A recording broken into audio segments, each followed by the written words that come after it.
HOA. Karen thought she controlled the lake, until I showed her the deed with my name on it. The sun shimmered over the water as my friends unpacked fishing rods and coolers. We had planned this trip for weeks, an easy summer weekend by my family's lake. It wasn't some shared HOA amenity. It was land that had been in my family for 3 generations, deed and all. But peace never lasts long when Karen is around. She strutted down from her porch in her wide-brimmed hat, clipboard in hand, as if she were a sheriff patrolling stolen land. "Excuse me," she snapped, glaring at my friends. "This is HOA property. Your guests aren't allowed to fish here without permits." I raised an eyebrow. "Karen, this lake isn't HOA property. It's mine. Private deed, private land." For the first time, her face faltered. The next morning, the cabin was still wrapped in mist from the lake, a quiet veil that softened the trees and dulled the sound of birds. For a moment, it almost felt like the calm I remembered as a boy when my grandfather would take me fishing at dawn. But then I saw it, something out of place against the weathered wood of my cabin door. A letter, not slid politely, but shoved, wedged in the cracks so deep the paper had curled at the corners. The thick stock, the formal letterhead, and the ostentatious crest at the top screamed HOA. Karen's signature scent of arrogance wafted off it before I even opened the envelope. I unfolded the letter and scanned the first lines. Violation notice. Unauthorized use of lake facilities. The page was littered with bolded fines, legal threats, and pompous language about community compliance. She had even itemized the infractions. Dock placement without HOA approval. Unauthorized fishing access.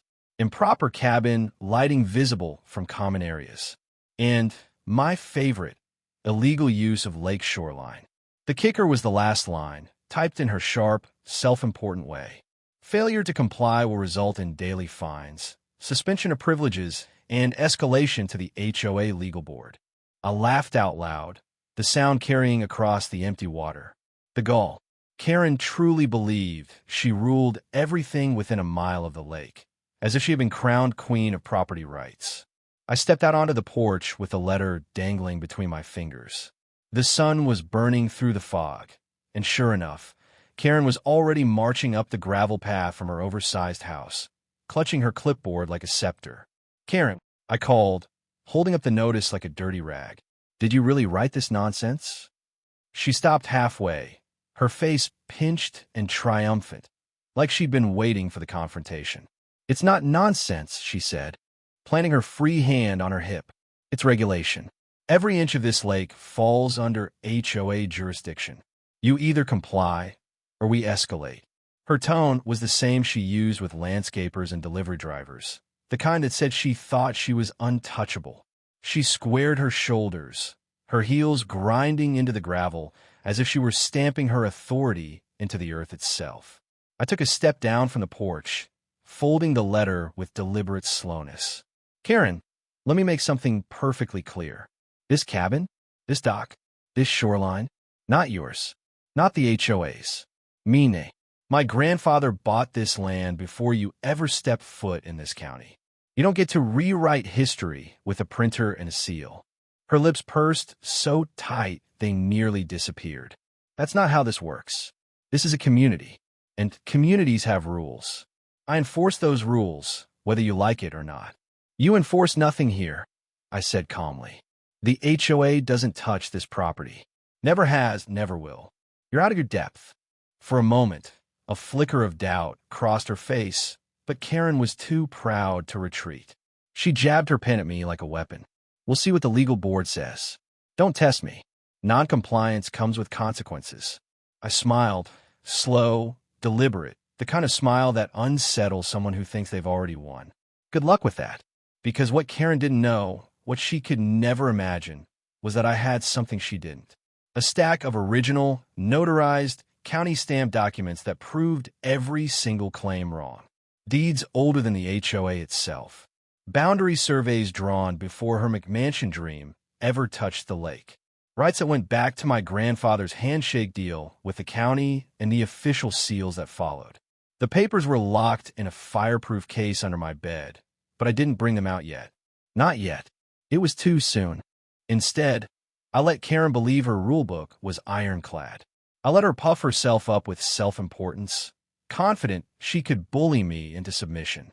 Because the higher she climbed on her imaginary throne, the further she would fall when I finally decided to pull the ground out from under her. Karen narrowed her eyes, reading my calm as defiance. She hated that. She fed on fear, on groveling compliance. My lack of it burned her worse than any insult could. "You'll regret this," she hissed. "People who don't follow the HOA's rules always regret it." "Maybe," I said, tucking the letter into my back pocket. "But here's the thing, Karen. People who write rules without real authority regret it more." She spun on her heel and stormed away. Her clipboard clutched her chest like a shield. Gravel crunched beneath her steps, the sound fading as she disappeared down the path toward her fortress of a house. The lake went quiet again. Birds picked up their chorus, and a breeze rippled across the water. But the silence wasn't peace. It was the kind of silence before a storm. I stood there for a long time, staring at the letter in my hand. Karen thought she had leverage. She thought the HOA was her army and the rulebook her weapon. But she hadn't realized she'd declared war on the wrong person. Because I had history on my side.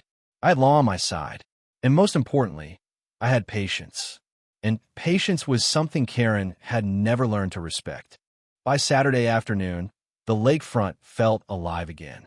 Smoke curled lazily from the grill we had dragged onto the dock, drifting across the water in long ribbons that caught the late sun. The smell of sizzling burgers and seasoned ribs hung heavy in the air, drawing laughter and conversation from the small group of friends I'd invited to my cabin. It wasn't just a cookout. It was a statement. After days of tense silence following Karen's violation notice, I wanted to remind her and the entire neighborhood that this land, this dock, and this shoreline were mine. They weren't governed by her clipboard or her rulebook. They belonged to me, and my friends had every right to stand here, drink beer, and watch the waves lap against the pilings. The music floated across the water, a classic rock playlist my buddy Dave had queued up on his portable speaker. Kids tossed a football near the shore, splashing through the shallow water, while their parents leaned on the railing with cold drinks in hand. It was the kind of easy, relaxing my grandfather used to love, the reason he bought this land in the first place. But beneath the laughter, we all knew it wouldn't last. Karen never let anything slip by. And sure enough, just as I flipped the first round of burgers, I saw her storming down the gravel path. She came fast, her steps clipped and sharp, each one grinding the stones beneath her expensive sandals. And she wasn't alone.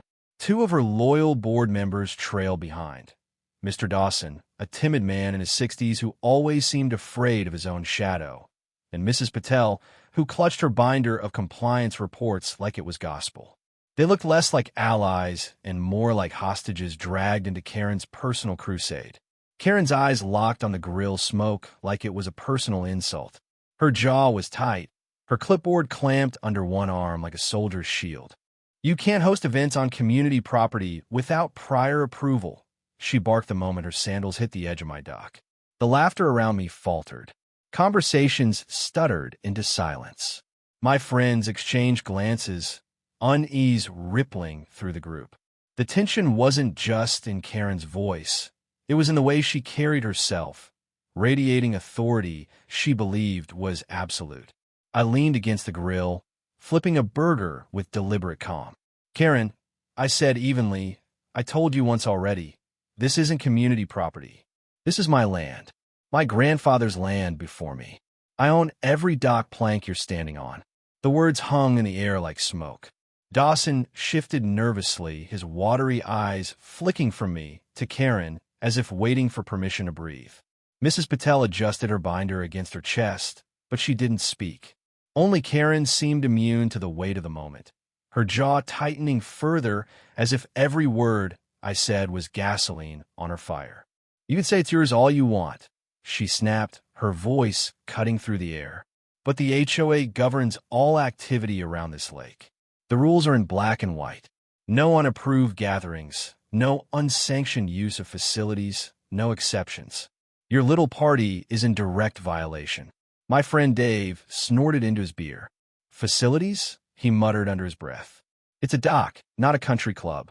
Karen's head snapped toward him, eyes narrowing like a hawk. Excuse me? Who even are you? Dave raised his can in a mock toast. A guest, which, last I checked, is still legal in America. The crowd chuckled, but the tension didn't lift. Karen wasn't amused. She took another step forward, heels clicking against the wood of the dock, her clipboard raised like a weapon. You think this is a joke? She said, her voice low now, dangerously low. You think you can flaunt the rules and embarrass me in front of this community? I set down the spatula and faced her fully. Karen, the only one embarrassing themselves is you. You keep waiving rules that don't apply here. You keep pretending this land belongs to you when it doesn't. Look around you. I gestured to the laughing kids, the smell of food, the easy gathering of friends. This is what a community looks like. Not fear, not fines, not your endless rule book. For a moment, just a moment, I saw a flicker of doubt in her eyes. But it was gone as quickly as it appeared, replaced by cold fury. Mark my words, she spat, pointing her pen at me like a dagger. If you don't shut this down right now, there will be consequences.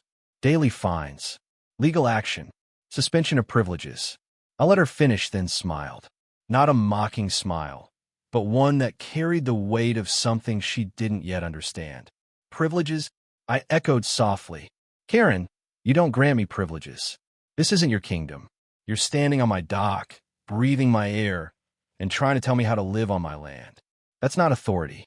That's delusion. Gasps rippled through the group. Dawson's shoulders sagged like a man who'd finally seen truth spoken aloud.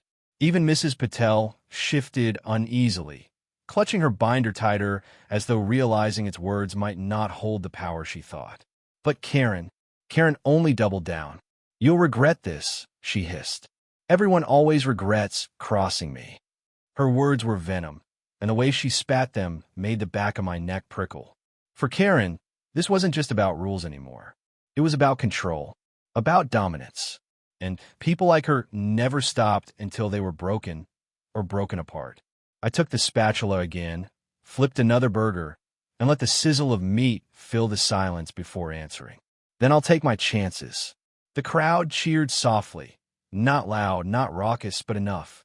Enough to remind Karen she wasn't the queen she believed herself to be. She spun on her heel, her sandals striking the dock like gavel blows. Dawson and Mrs. Patel scrambled to follow, looking like reluctant soldiers retreating from a battle they'd never wanted to fight. The moment they were gone, the music swelled again. Laughter returned, a little nervous at first, but then freer, stronger. The tension eased, but I knew it wasn't over. Karen wasn't the type to lick her wounds quietly. No, this was only the beginning. I stood at the grill, flipping another round of burgers, my mind already moving ahead. Karen would escalate. She always did. And when she did, I'd be ready. Because while she believed in her rule book, I had something stronger, truth, law, and history. And I was done letting her pretend otherwise. Karen never liked to lose, but after the barbecue standoff, I could tell she wasn't going to let things rest. Her retreat that afternoon hadn't been surrender. It had been regrouping. And when Karen regrouped, she came back louder, angrier, and armed with backup. It didn't take long. By the time the sun dipped below the tree-line that same evening, neighbors whispered of Karen pacing her porch. Phone pressed to her ear, her voice carrying across the water like a battle horn. Some said she called the sheriff 3 separate times, insisting the county had a duty to restore order to her lake. Others claimed she threatened to sue if they didn't respond. One neighbor swore she even demanded SWAT team. And Karen got what she wanted. The next morning, just as mist clung to the water and the scent of charred charcoal still lingered from a night before, the distant crunch of tires on gravel announced her reinforcements. A sheriff's cruiser rolled down the narrow lane, sunlight flashing across its hood. The blue and gold star on the door gleamed like judgment itself. The hum of its engine silenced the chatter of birds and carried a different kind of weight than Karen's clipped sandals or her board members' anxious footsteps. For Karen, this was her moment. She was already waiting at the end of my dock, clipboard clutched in both hands like a general holding battle plans. Dawson hovered beside her, shifting his weight nervously, while Mrs. Patel gripped her binder as though it could protect her from whatever storm was coming.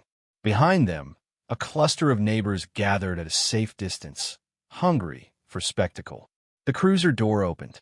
Out stepped Deputy Michael Hensley, a man I knew from years back when he'd ticketed me for rolling a stop sign in town. He was steady, broad-shouldered, with a kind of calm expression that didn't give much away. He adjusted his belt, tipped his hat against the morning glare, and took in the scene with a slow sweep of his eyes. Karen pounced before his boots even touched the dirt. "Deputy, thank God you're here," she cried, voice pitched high with urgency. "This man," she jabbed her pen in my direction, "is hosting unauthorized gatherings, violating lake regulations, and openly defying community rules. The HOA has been patient, but his actions are unacceptable. We need immediate intervention." Immediate. Her words spilled out in a torrent, sharp and rehearsed, like she'd practiced them in front of a mirror. She gestured broadly to the dock, the grill, the lawn chairs still folded from yesterday. To her, they weren't remnants of a barbecue. They were evidence of a crime. The deputy listened, expression unreadable. He let her finish her tirade without interruption, though I noticed his brow crease slightly when she declared, "Every inch of this shoreline is under my jurisdiction." Finally, he turned his gaze to me. "Sir," he said evenly, "do you have proof of ownership for this property?" Karen smirked, her eyes flicking toward the gathered neighbors. This was it, the moment she'd been waiting for. In her mind, I would stammer, scramble, maybe admit defeat. Instead, I didn't hesitate. I reached into my cabin, where I'd placed the documents on the counter that morning, already anticipating this moment. From a fireproof case, I withdrew the folder, thick with history, notarized seals, and signatures that stretched back decades. The deed. Not just the deed, but surveys, plats, and original purchase agreements signed by my grandfather himself. Paper that carried the weight of law, not Karen's inkjet violation notices. I handed the top document to Deputy Hensley. His hands were steady as he unfolded it, scanning the legal description, the county stamp, the signature at the bottom. He flipped to the next page, then the next, his eyes moving methodically, his frown deepening as clarity settled in. After several minutes, he closed the folder and looked at Karen. "Ma'am," he said slowly, "this property, including the dock and shoreline, is privately owned. It does not fall under HOA jurisdiction." The words hit like a gavel. Karen blinked, as though the world had tilted under her feet. That can't be right," she stammered. "The HOA charter clearly states." "The HOA charter," the deputy interrupted, his voice calm but firm, "does not supersede county property records. And according to these records, this land is his. Crystal clear. Signed, sealed, and recorded." He held her gaze for a long, steady moment before adding, "If you continue to harass him or trespass on his property, you will be the one facing charges." The gathered neighbors murmured, the sound rippling through the crowd like a breeze over the water. Dawson's shoulders slumped with visible relief. Mrs. Patel's grip on her binder loosened, the papers rattling as her hands trembled. Even the kids at the shoreline froze, sensing they'd just witnessed something important. But Karen went pale. Her lips parted soundlessly, her pen clattering against the dock as her hand went slack. For the first time since I'd returned to the cabin, her armor cracked. She looked smaller, diminished, as though the weight of reality had finally landed on her shoulders. Still, she wasn't ready to surrender. "Not Karen. There must be a mistake," she whispered, her voice thin now, stripped of its authority. "The board will appeal. We'll take it to court." The deputy shook his head. "You can take it wherever you like, ma'am. But unless you've got stronger paperwork than this, you won't win. And if I get another call like this without cause, the charges will be on you." The silence that followed was thick. No one laughed, no one cheered. We all simply stood there, the truth hanging heavy in the air. Karen finally gathered her clipboard, fumbling with the papers as she tried to compose herself. Her face was chalk white, her eyes hard but unfocused. Without another word, she spun on her heel and marched back up the path, her board members scrambling behind her. The crowd began to disperse, whispers trailing like smoke. "Guess he really does own it all," someone muttered. "About time someone stood up to her," another said. Deputy Hensley handed the documents back to me. "You were prepared," he said quietly. I nodded. I knew she'd push this far.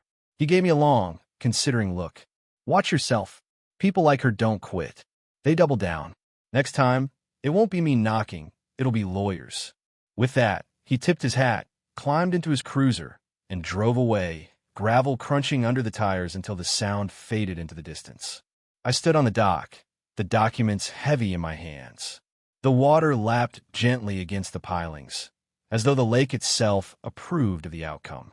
My friends clapped me on the shoulder, voices rising again in laughter and relief. But deep down, I knew the deputy was right. This wasn't the end. For Karen, it had only just begun. Word spread faster than the smoke from Saturday's grill. By Sunday morning, the entire lakefront community seemed to know what had happened.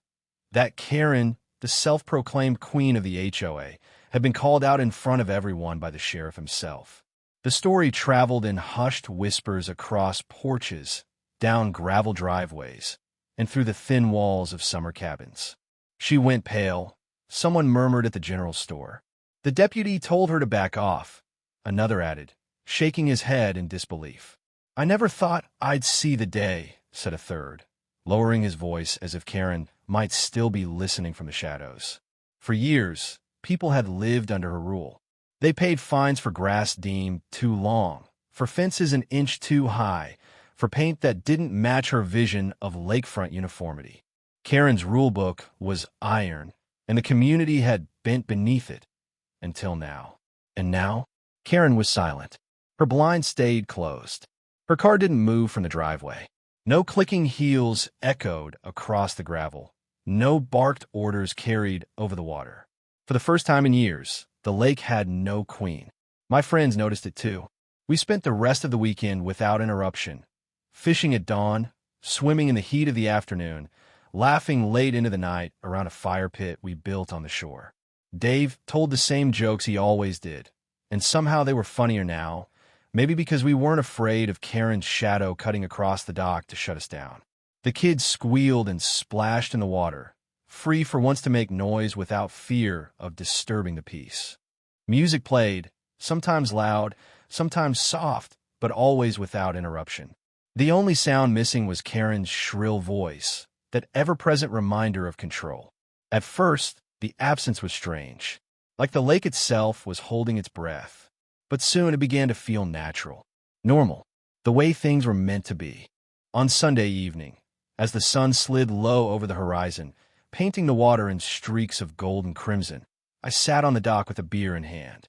The boards creaked beneath me, worn smooth by decades of footsteps, my grandfather's, my father's, and now mine.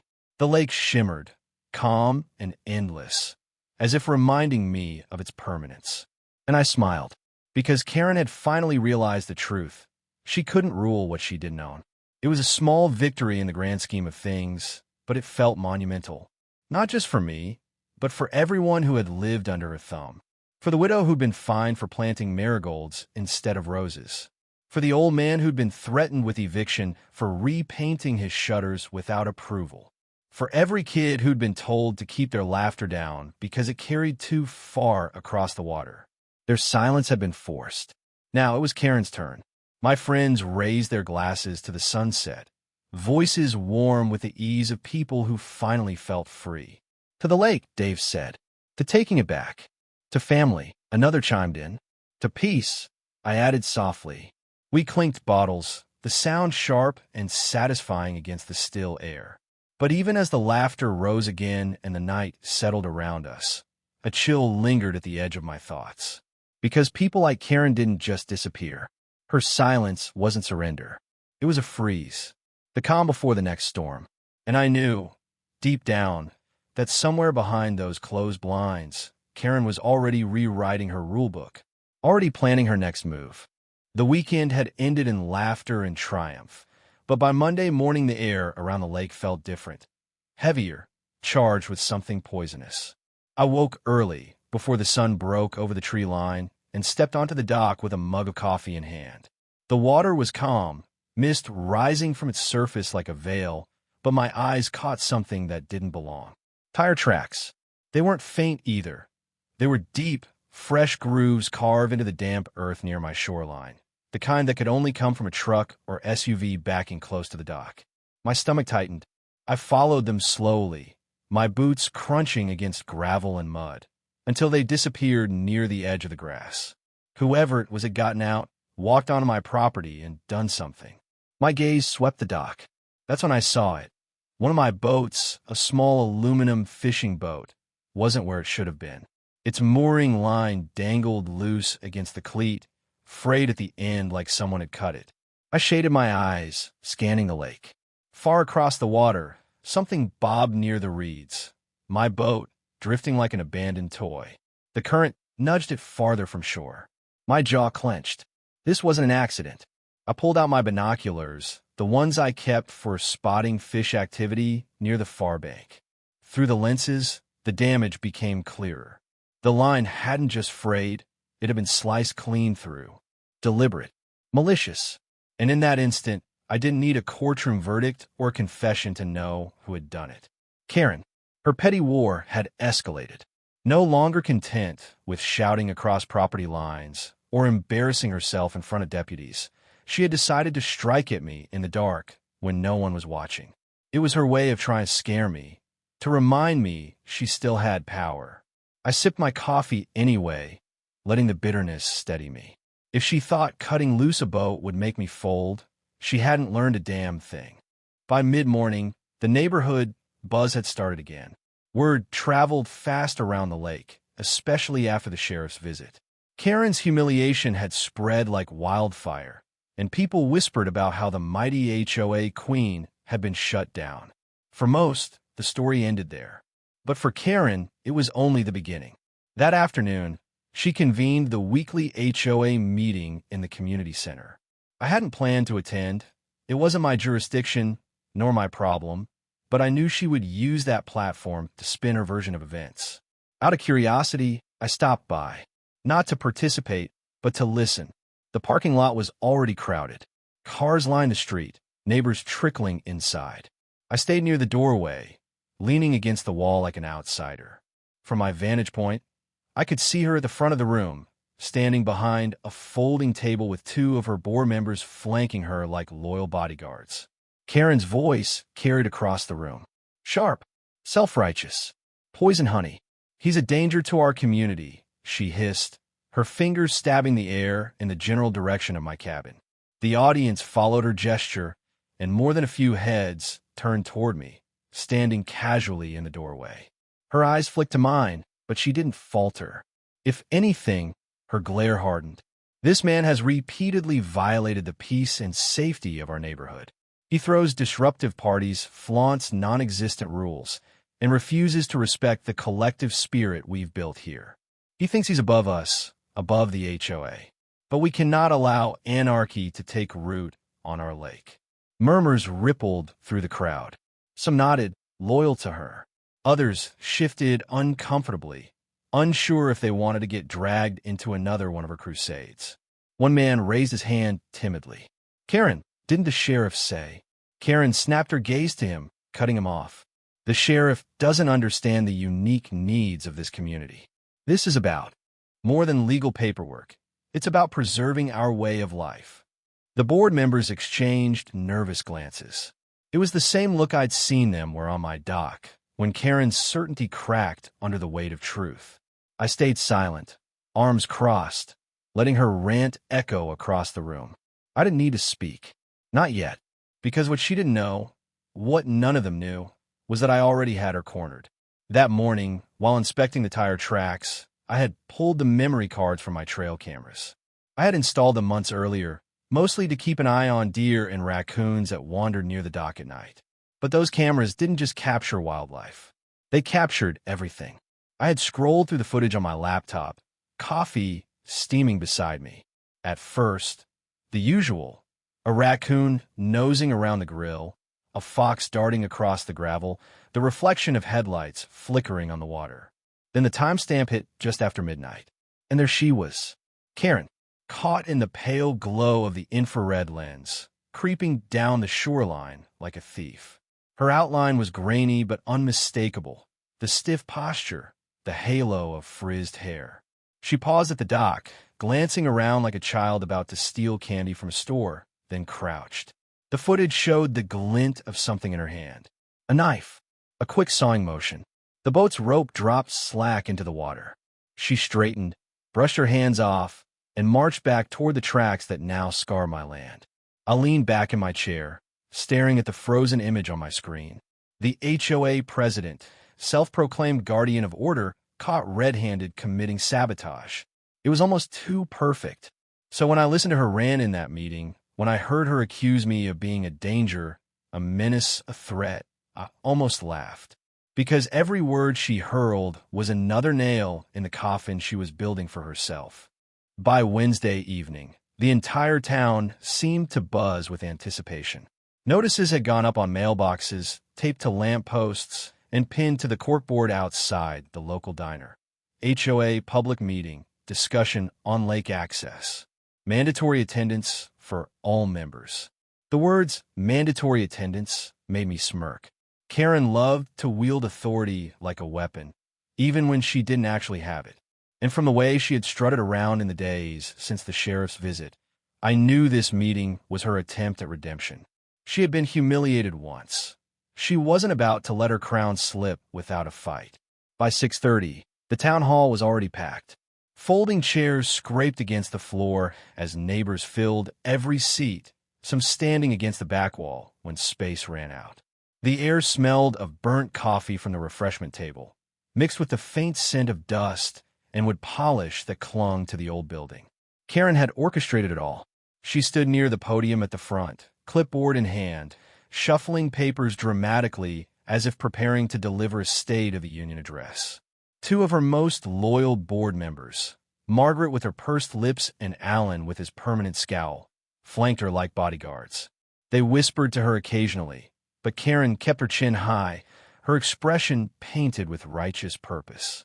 The murmur of the crowd filled the hall. Whispers, speculations, low arguments. They say the sheriff sided with him. But Karen says he's a danger to the community. I heard he's got documents, real deeds. Could be the whole HOA's been trespassing this whole time. The weight of rumor pressed down on the room. It wasn't just about lake access anymore. It was about pride, control, and the uncomfortable possibility that Karen, the woman who had ruled the HOA like a queen for years, might have built her empire on sand. When the clock hit 7, Karen raised her hand sharply. The room fell silent. She stepped behind the podium, tapped the microphone, and began. Thank you all for coming. As you know, we are here to discuss an issue that threatens the harmony and integrity of our community, lake access. Her voice rang with authority. She had practiced this speech. Every syllable dripped with self-importance. For years, she continued, this lake has been shared by our HOA members. It has been the crown jewel of our community, a place of order, safety, and beauty. But recently, that harmony has been disrupted by one individual who refuses to respect our bylaws, refuses to pay dues, and insists on using the lake as if it belongs solely to him. Her gaze swept across the crowd before landing, predictably, on me.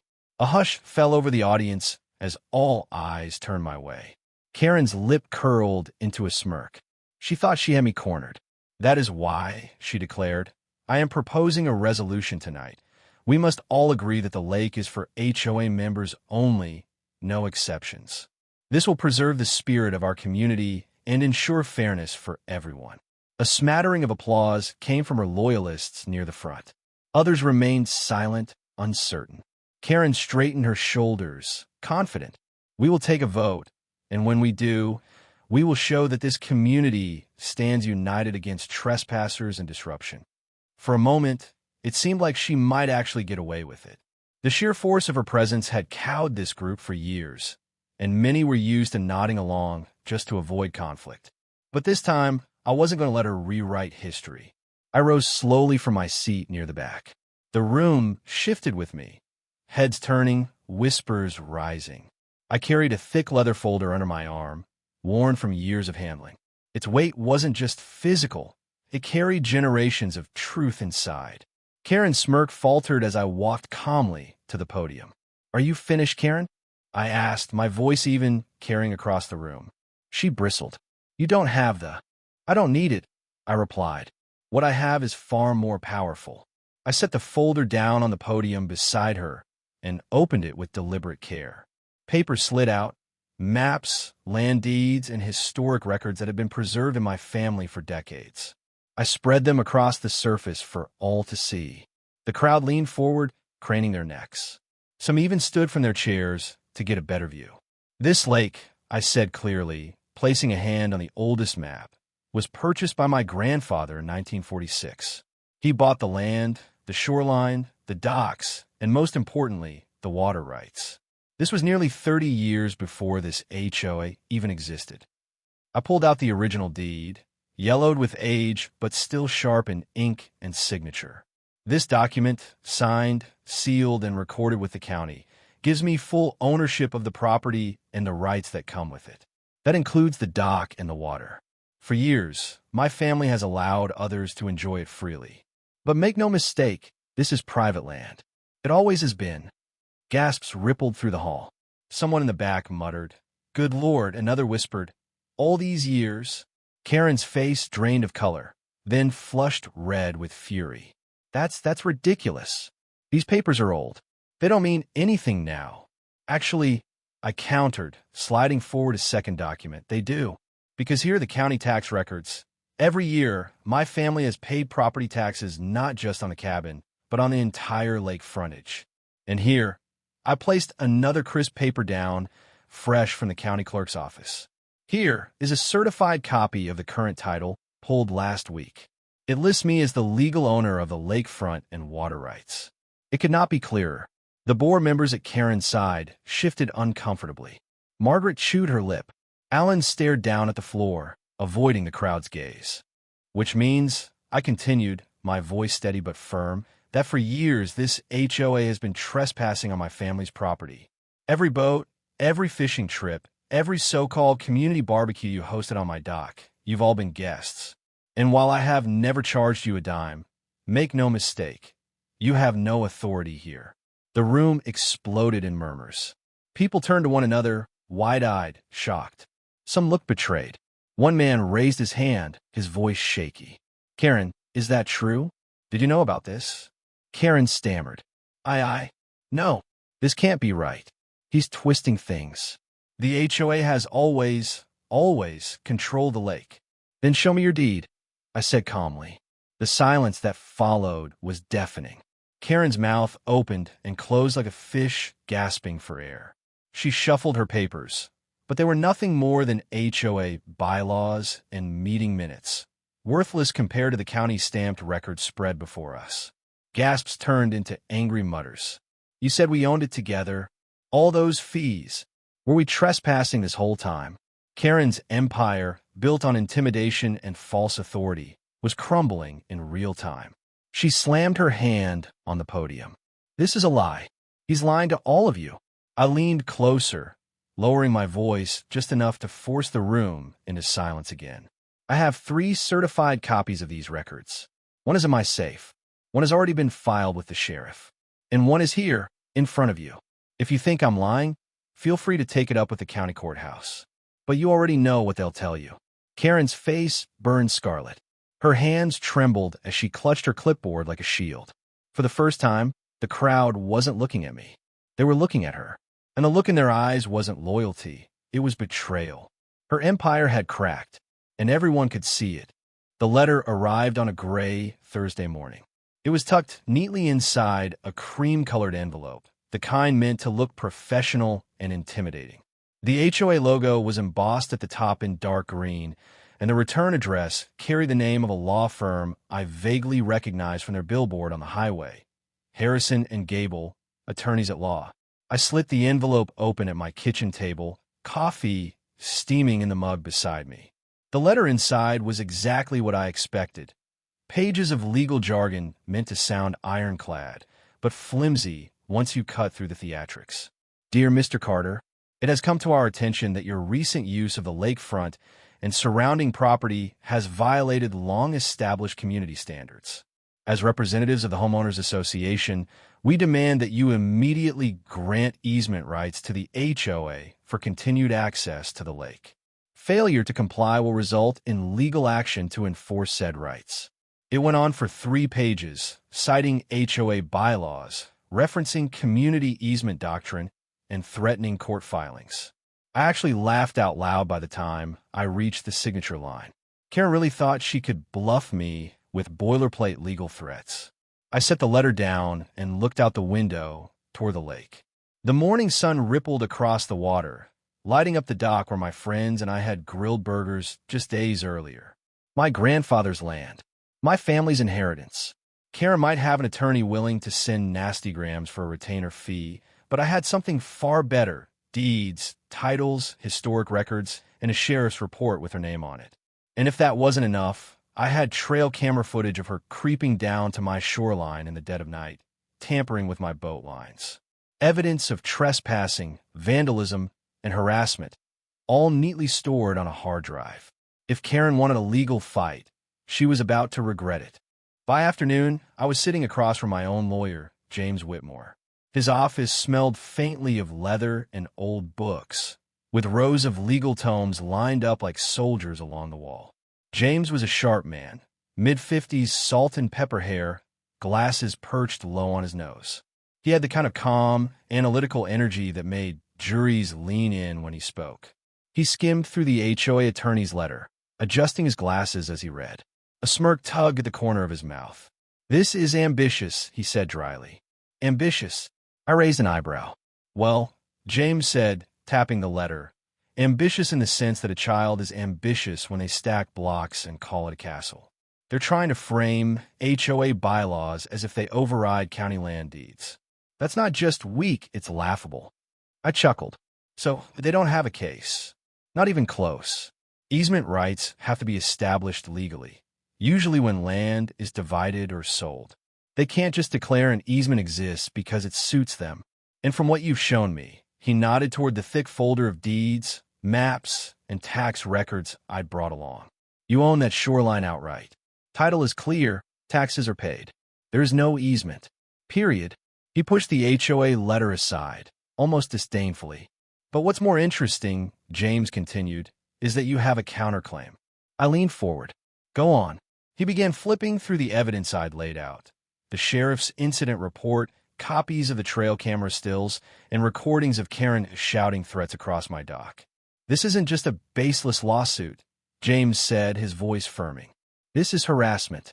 You've got documented instances of her interfering with your property, verbal threats, attempted intimidation, and even potential vandalism with that boat incident. If you want, we can file a civil suit for damages, pain and suffering, emotional distress, even punitive damages, depending on how far you'd like to take it." I blinked. "So not only can we stop her, we can hit back." James smiled thinly. "Hard. And trust me, people like her rarely hold up well once the court gets involved. Bluffing works at HOA meetings. It doesn't work in front of a judge." For the first time since this war with Karen began, I felt the shift completely. It wasn't just about holding my ground anymore. The tables had turned, and now she was exposed, legally, financially, and personally. Karen wasn't a threat. She was a liability. Word spread quickly, as it always did around the lake.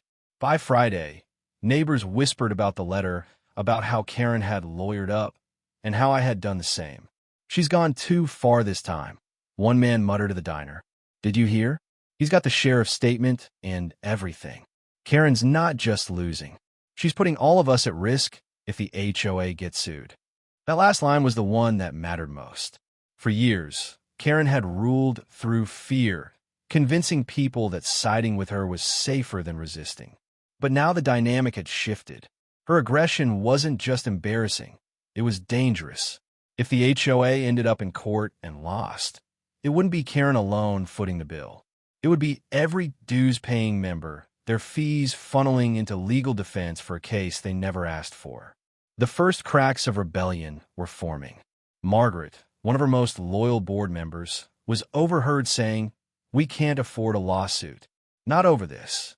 Alan, usually stone-faced, was seen arguing with Karen in her driveway, his voice carrying across the street. You're dragging us all down.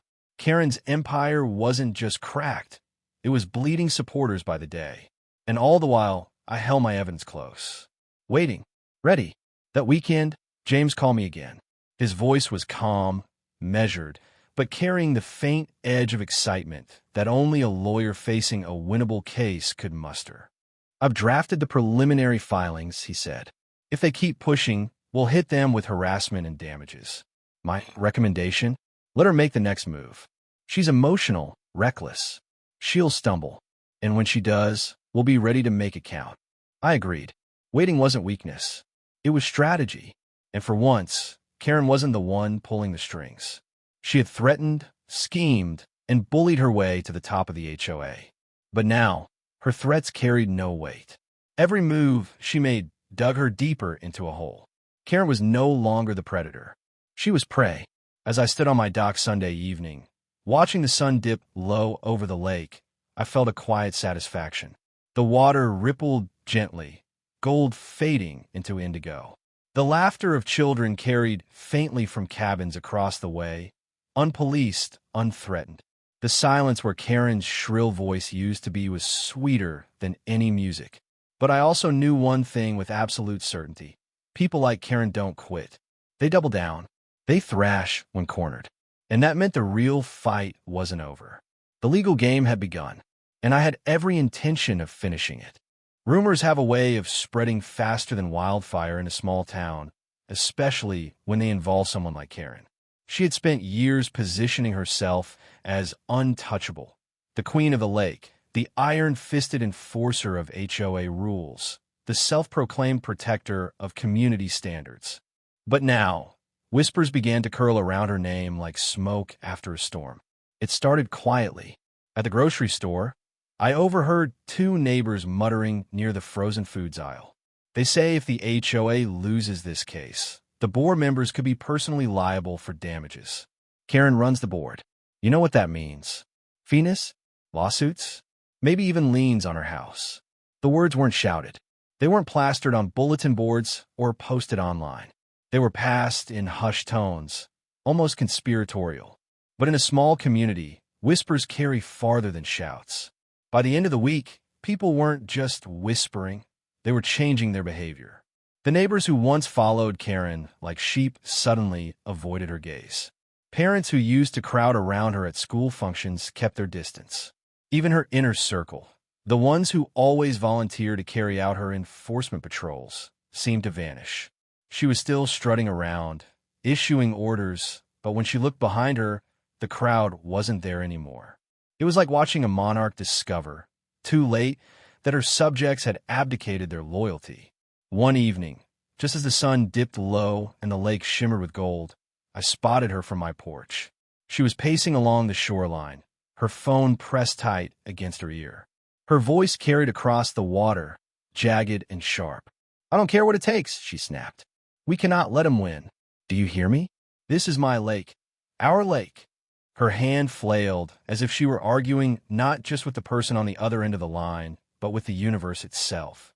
Her usually immaculate posture had crumbled. Her shoulders slumped between bouts of shouting. The phone call stretched on, but what struck me most wasn't the volume of her words. It was the desperation in them. Her empire wasn't just cracking. It was collapsing piece by piece under the weight of truth. Meanwhile, my weekends were filled with the kind of peace I hadn't known in years. My family gathered by the lake with picnic baskets. My friends brought kayaks and fishing poles. Children splashed near the dock, their laughter echoing across the ripples. Music drifted from a Bluetooth speaker, mingling with the calls of loons in the distance. The contrast was almost surreal, one shoreline alive with joy, the other haunted by a woman unraveling. I would glance across the water sometimes, seeing her silhouette in the twilight. Alone, angry, isolated. She had built her reign on fear, threats of fines, warnings of lawsuits, promises of retaliation. But now, the curtain had been pulled back. The power she thought she wielded wasn't power at all. It was borrowed authority, and the lender had finally called in the debt. As days passed, I started noticing subtle changes in her appearance. Karen had always been immaculate. Hair perfectly coiffed, clothes pressed without a wrinkle, makeup so flawless it seemed airbrushed. But now, her roots showed at the crown of her hair. Her blouses bore faint wrinkles, as if they'd been pulled hastily from the dryer. A permanent crease etched itself into her forehead. Her smile, once so practiced and artificial, was gone. At a town market one Saturday, she stormed in demanding to speak with the owner about a community discount she claimed was owed to her. The owner, a patient man who had once tolerated her antics for the sake of peace, simply shook his head. "Not today, Karen," he said flatly, before turning to help another customer. The room fell silent. For a moment, her jaw trembled. She looked around, expecting anyone, to leap to her defense. But no one moved. People went back to shopping, and Karen was left standing there. Her authority evaporated like mist in the morning sun. She stormed out without another word, but everyone who witnessed it knew. The queen had no crown left. I wasn't naive. I knew people like Karen rarely surrendered quietly. They didn't fade away with grace. They clung to power until their fingernails broke, until every last avenue of control was stripped away. And so, while my family laughed on the shore, I kept a careful eye across the lake. I watched her pacing at night, her house lights flickering long past midnight. I saw unfamiliar cars pulling up to her driveway. Lawyers, maybe, or frantic board members trying to salvage what little remained of their HOA grip. But it was too late. The tide had turned. Even the people who once feared her fines, her letters, her cold glares, were now emboldened. I overheard a group of neighbors near the bait shop laughing as they swapped stories. "Remember when she tried to fine me for putting up Christmas lights before December? She threatened to tow my car because I parked 2 feet outside the line. She told me my kids couldn't play kickball because it was disruptive." They weren't just laughing at her. They were dismantling her reputation piece by piece. The night that sealed it came a week later. I was sitting by the water, watching fireflies blink along the reeds, when I heard it. A scream. Not the sharp, commanding voice of the Karen I knew, but a fractured, guttural wail. I followed the sound until I saw her near the dock, clutching her phone again. She was sobbing into the darkness, her voice cracking as she shouted. "They don't understand. They don't see what he's doing. He's ruining everything. I built this place. Me." The words echoed across the lake, but no one answered. For the first time, I didn't see her as a villain. I saw her as something smaller, something broken. A woman who had convinced herself she was invincible until reality forced her to look in the mirror. But the pity lasted only a moment, because while she stood there unraveling, her empire already gone, my family's laughter rang out from our campfire. Marshmallows roasted, guitars strummed, and the lake, my lake, was filled with life again. Karen had built her power on fear. But fear is a fragile currency. Once people stop believing in it, it becomes worthless.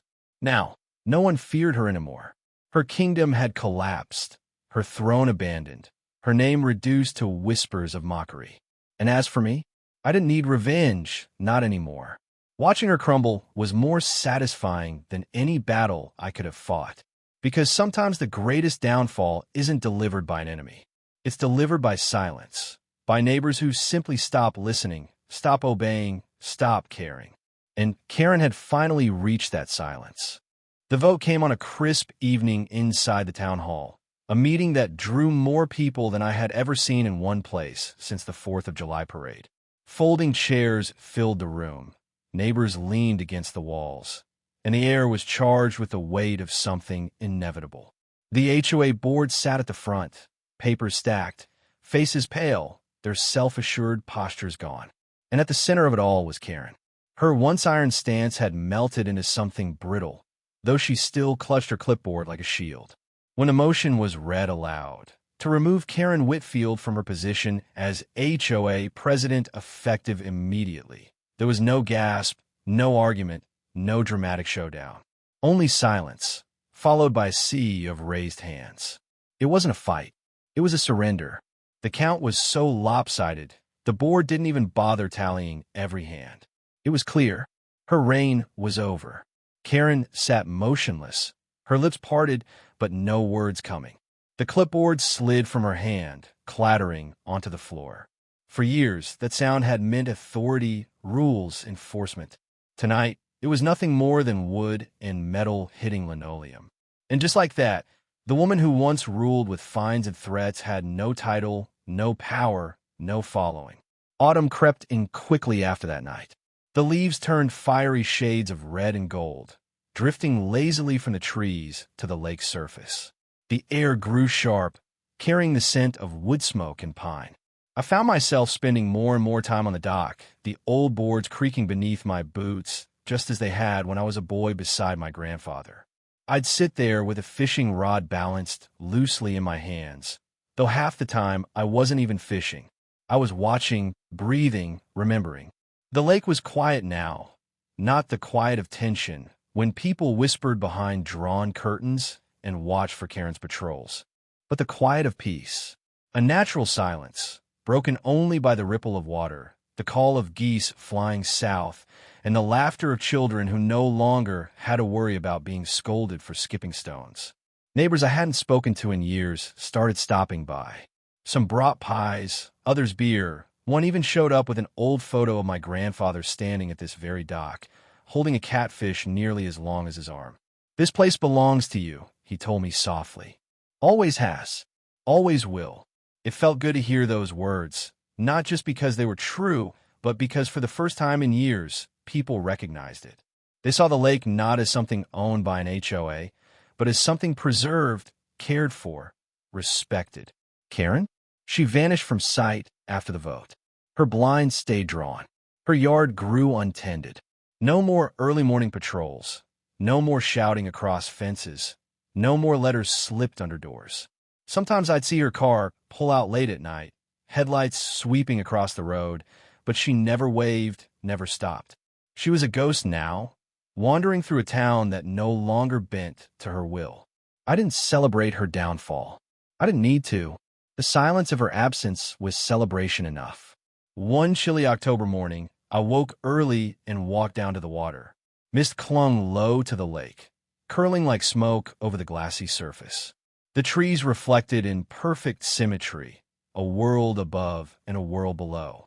I sat at the end of the dock, fishing rod in hand, and thought about my grandfather. He had bought this land long before HOAs, before politics and power struggles, before anyone thought of controlling the water. To him, the lake wasn't just property, it was memory. It was family gatherings, campfires, fishing trips at dawn, and laughter echoing across the ripples. And now, at last, it was that again. Friends gathered that weekend. We grilled by the shore, kids ran with sparklers, and music floated over the water. Nobody asked permission. Nobody worried about rules. It was life the way it was meant to be lived, simple, free, and unburdened. As the sun set, casting fire across the lake, I leaned back and let the moment sink in. Karen had tried to turn this place into her kingdom, but kingdoms built on fear never last. The truth had always been simple. You can't control what you don't own. And now, the lake was mine again, just as my grandfather intended. That night, as stars spilled across the sky, I sat on the dock alone. The water lapped softly against the posts. A cool breeze rustled the reeds. And in that stillness, I realized something. Karen had taken years from me, but she had given me something too. She had reminded me how precious this place was, how easily freedom could be stolen if you let someone else define it, and how sweet it felt to take it back. The lake was restored. The peace was restored. And so was I.